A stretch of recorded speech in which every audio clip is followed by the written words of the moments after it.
Thank you. And this microphone was challenging us before. Is it working now? Yes. Okay, great. Did I see a hand go up? Okay. Okay, without much further ado, thanks to Sonny for the introduction and setting the ground rules and understanding. I will be asking the questions. If there's necessity for clarification or for asking for specificity, I might do that, but we are going to try and make this excuse me, conversational as we can, and so we will allow the candidates to kind of answer in the order that they prefer.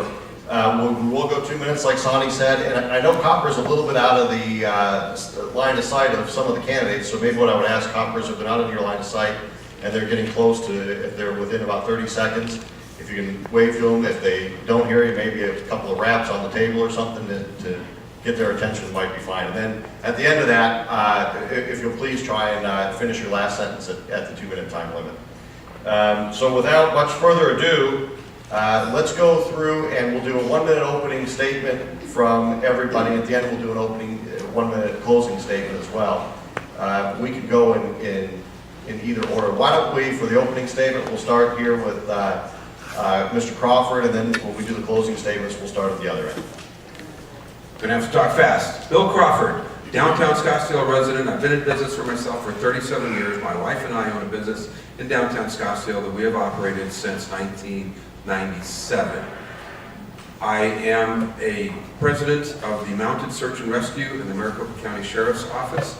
I'm a commander in the Qualified Armed Posse in the Sheriff's Office. I spend a lot of time working with community issues. You might remember down here a few years ago, I was a driving force in trying to keep the Coronado Golf Course safe from the Giant Stadium, worked on the Tony Nelson Equestrian Center.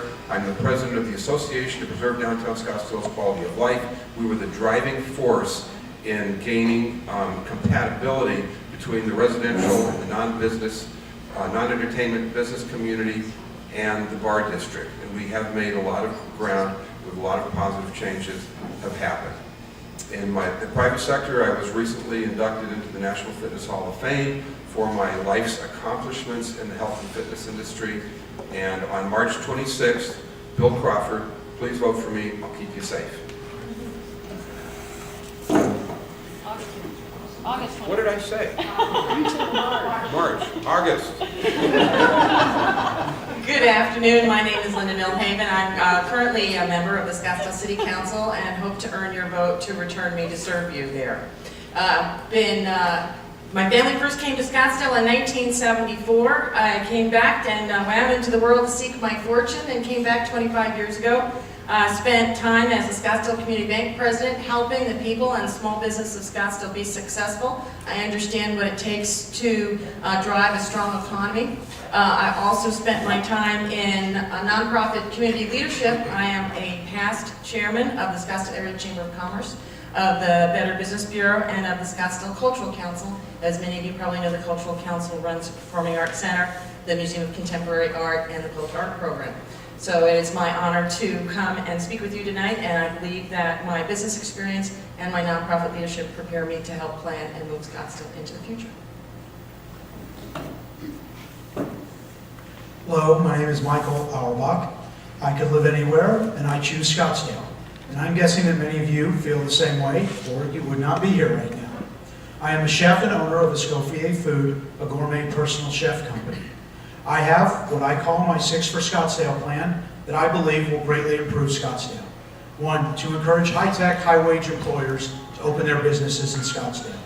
2, to support true public safety, not the unions. 3, to end crony capitalism. 4, to maintain Scottsdale's AAA credit rating.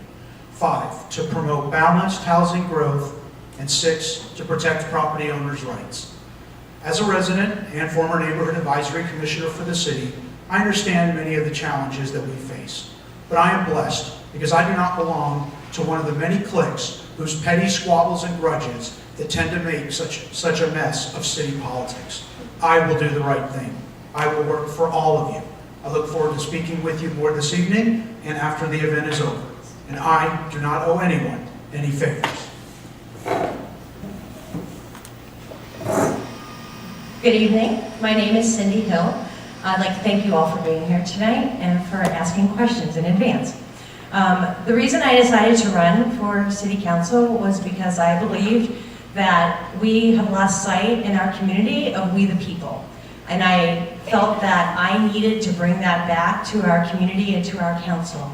My background is that I'm currently the executive director of the Police Officers of Scottsdale Association, and I run all of their community outreach programs. So one of the reasons that I decided to run was because I'm out in their community every single day. I know the needs of the community. I know the people that need help. I know the issues that are out there, and I do this. And I put out on a couple of your tables some of the programs that we do so that you know that I really am out there and I care about this community. So much I care about this community that I decided to run. So I would ask for your vote on August 26th. And I look forward to answering all of your questions tonight. Thank you very much for having me. Good evening, I'm David Smith, and I'm also running for council, obviously. The things that you want in a council candidate, I think I can bring. Financial expertise, probably have more than anyone else here.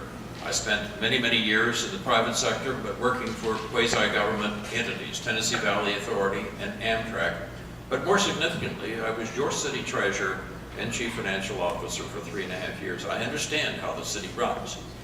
Second, you want somebody that can execute your vision. And I want to set aside a moment to say, first of all, thank you all for coming tonight.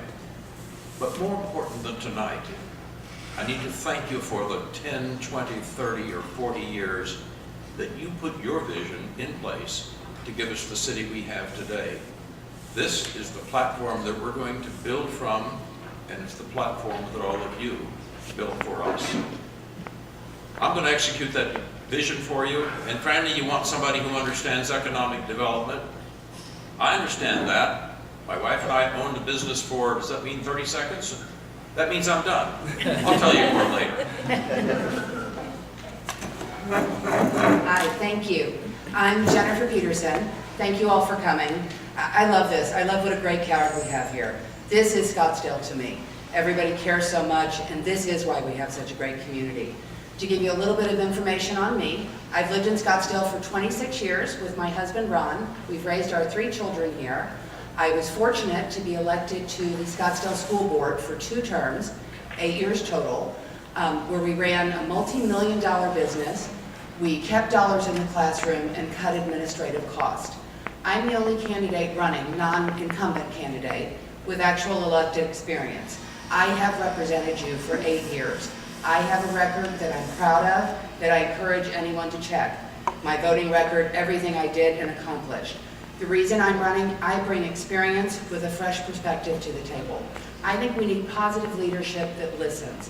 Scottsdale is a great place, and I think we're all here because we want to make it even better. Thank you.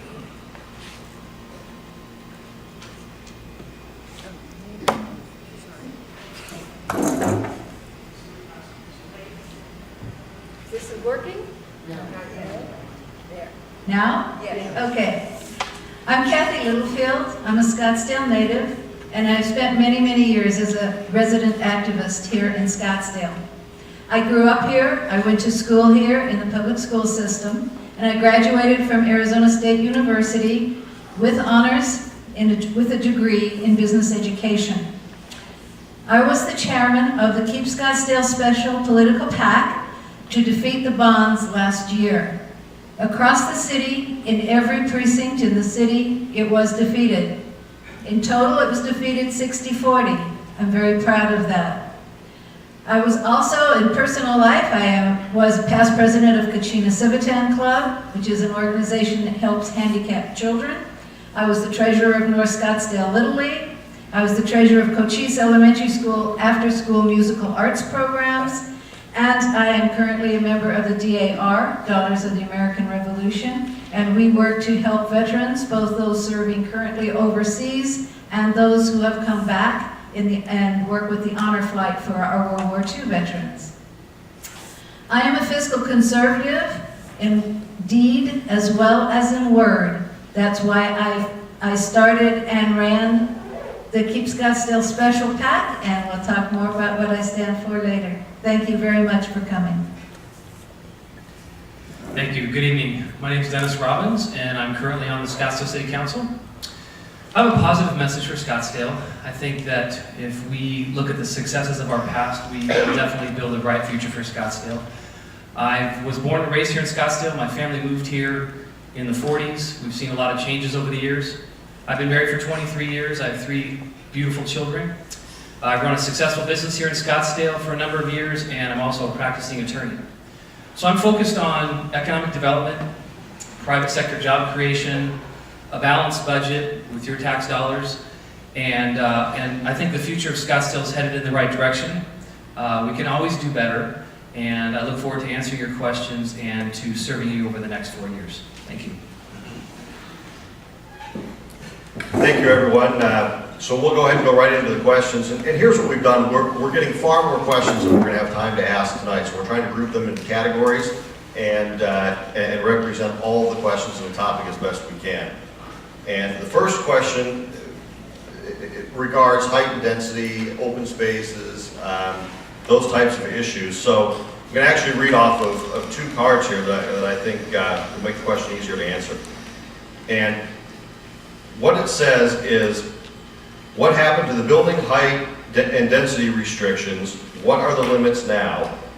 And the second card here says, what's the architectural vision for Scottsdale? Building height, density, height restrictions, things of that nature.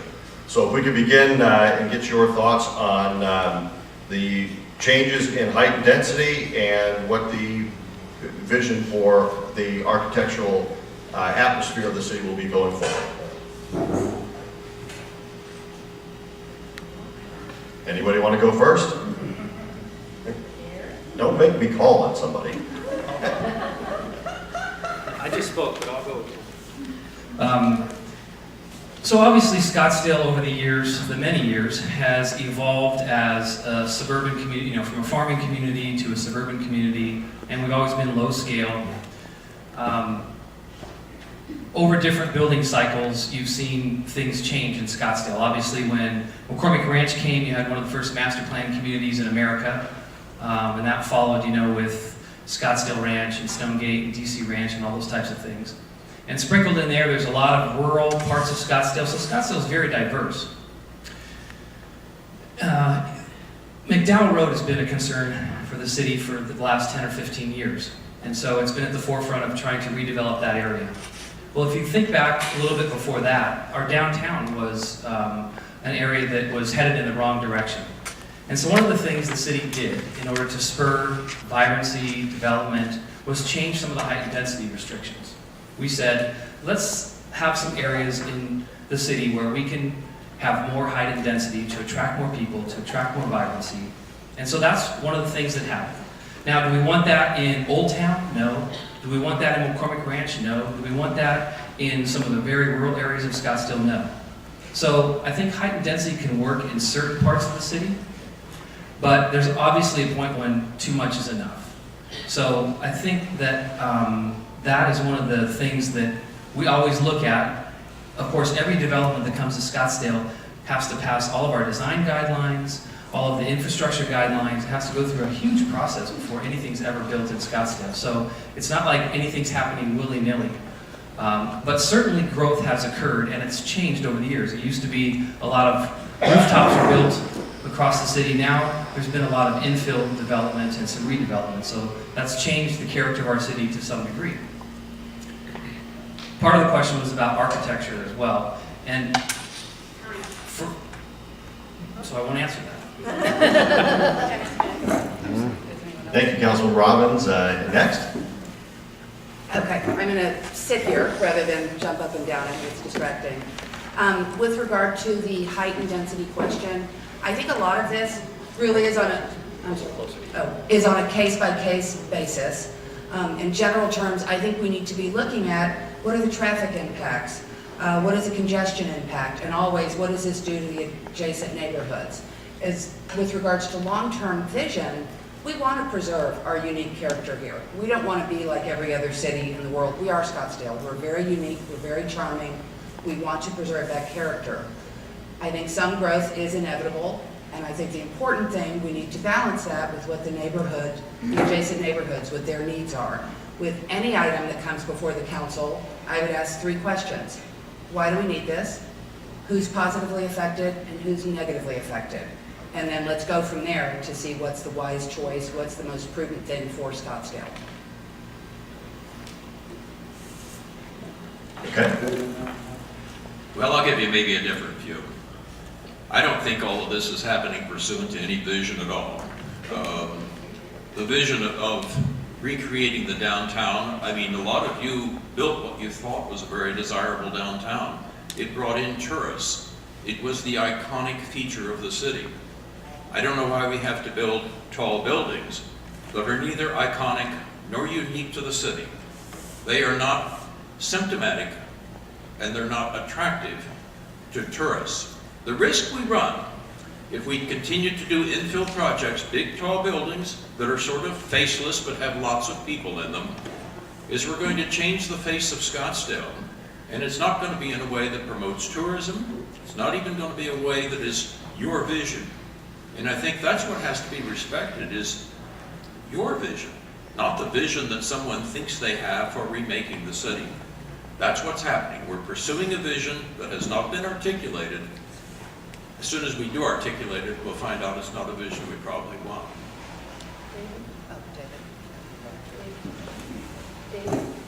Next victim. Cindy?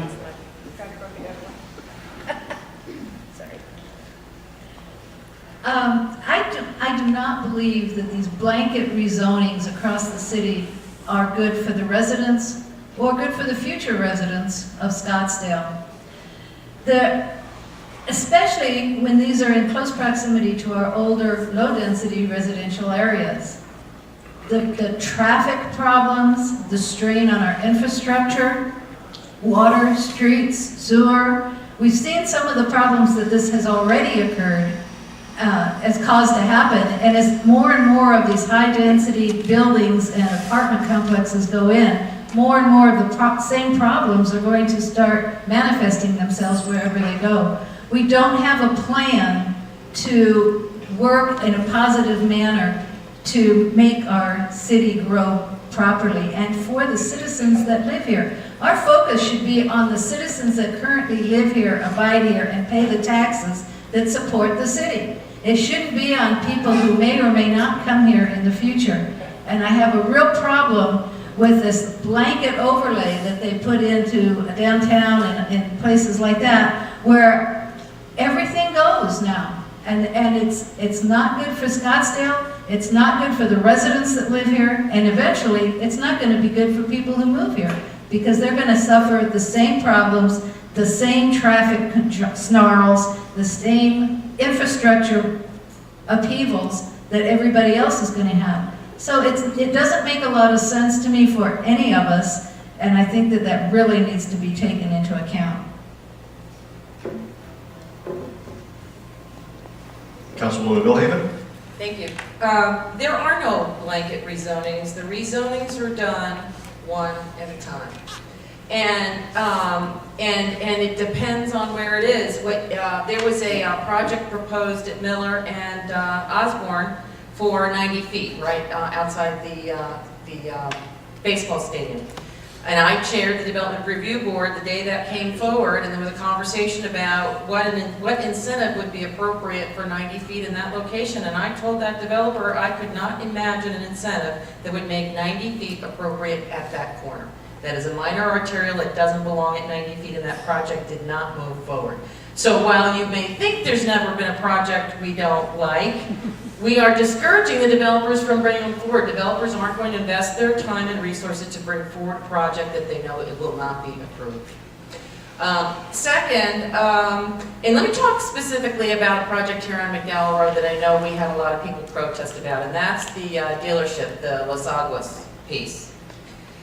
That parcel was zoned C3, which is the most intensive zoning in the city.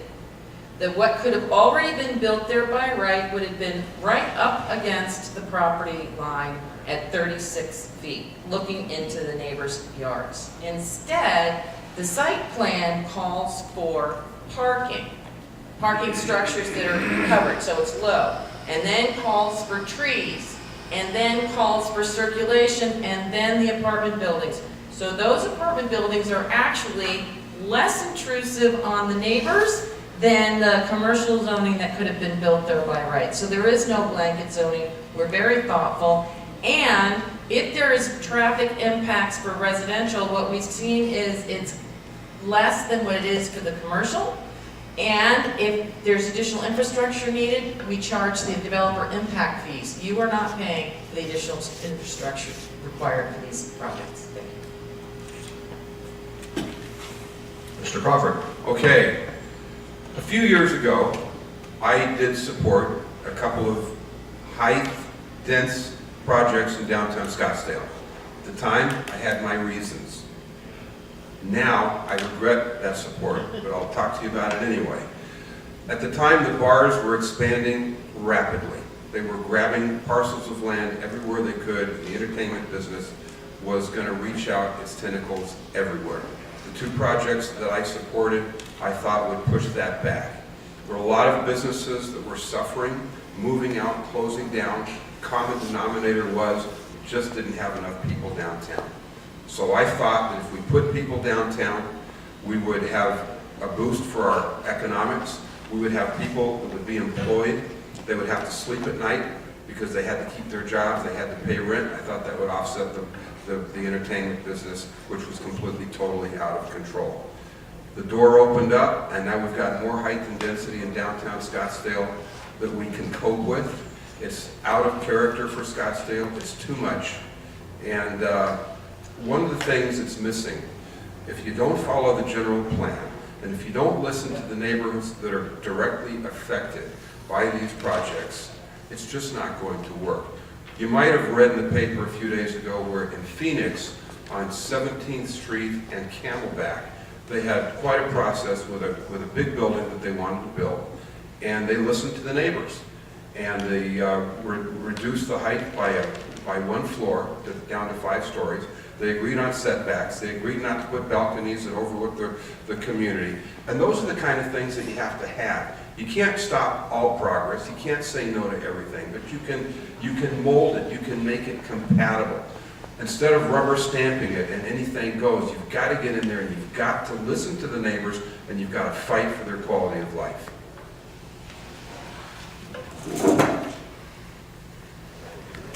Ms. Hill. Okay, I would just like to say, and I'll make it brief, that I do not believe in height and density.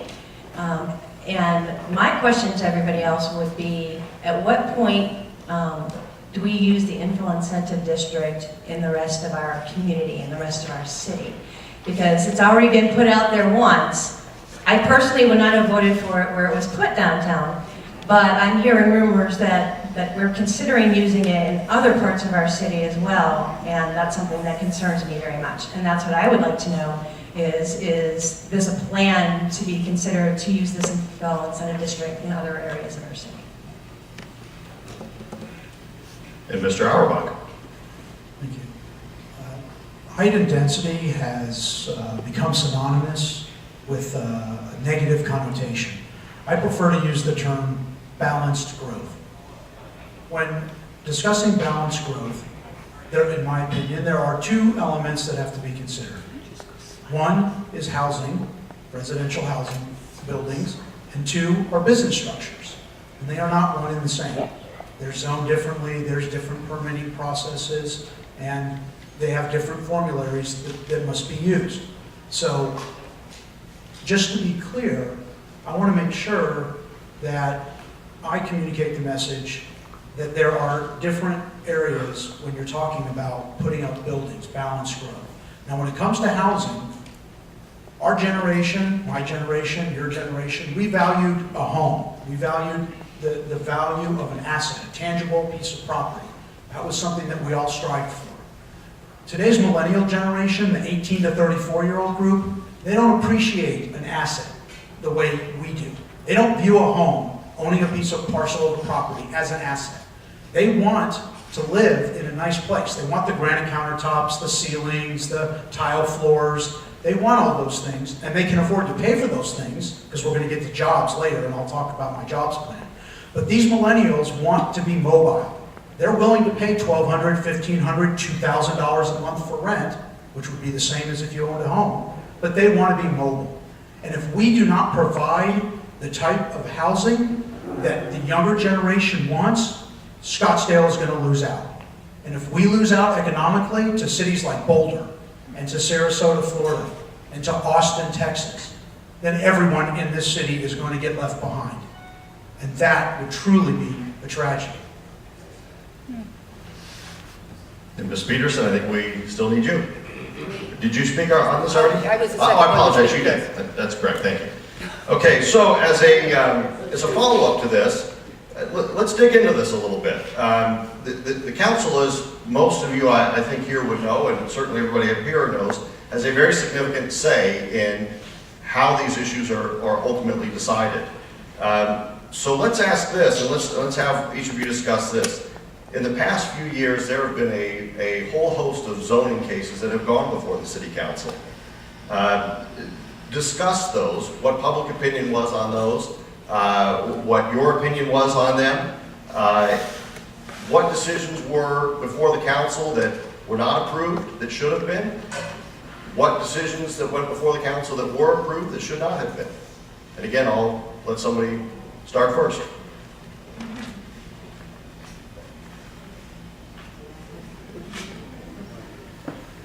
Can you repeat the question again? Sure. The question, It's not a rubber burning up here. certainly, let me ask it this way, maybe it'll be more clear. Let's get into the practical matter of the council voting for cases. There have been a number of zoning cases before the council in the last few years. Which of those, speak specifically to some of those that you think maybe were approved that should not have been, or that were not approved that should have been, to give us a feel for your mindset, your ideology, and how you would vote. Mr. Smith. Somebody's got to start. I'll give you a specific example and then generalize it. Early on, when I was on as the Scottsdale City Treasurer, an item came, and I'll speak a little louder into the microphone, an item came before the council to rezone a piece of property, and you all may be familiar with it. It's a bit distant from here, but it's on Camelback and 68th Street. The developer said he wanted to rezone it to a multifamily development. He said it's a vacant lot. And of course, it was vacant because he just bulldozed the two houses that used to be there. But he wanted to rezone this. And I remember at the time, Tony Nelson asked from the dais to the developer, he said, "What does this do for the Scottsdale citizens?" And it wasn't a rhetorical question, but it also wasn't answered by the developer. There is no single question that is more important than to ask, what do these developments do for a Scottsdale citizen? And you can still drive by that lot up there today. It was granted, the zoning was granted. Somebody on the council said, I'm in favor of it because it's going to be great for the new citizens that come here. It would be great if we opened up Guantanamo Bay and brought all those people here. They would like that too, but that's not the point. The point is, what does it do for Scottsdale citizens? That's the only question that has to be answered. The lot is still vacant. The developer is trying to flip it to a new buyer.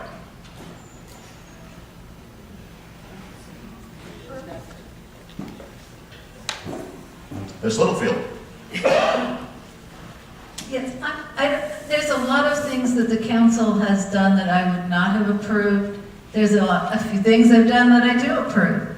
But rather than say specific items, I would say that a number of things could be done by the council to make their decisions more in tune with what's actually going to happen as opposed to what's voted on. One of the things I've noticed is developers come before the council and they have these beautiful projects. They're all in color and they're shiny and they look really spiffy, and that's what they're going to do. And it looks great. I can think of one of the ranch up north that nobody wanted, but the developer said it's going to be a cowboy western ranch. Only thing is it didn't have a barn, didn't have any horses, didn't have any corrals, but it was going to be great. But one of the things things you could do, if you're going to do a rezoning, an upzoning for a developer, put it on a conditional use permit. They have to build what they say they're gonna build, or the zoning reverts back. Also, they can't flip it.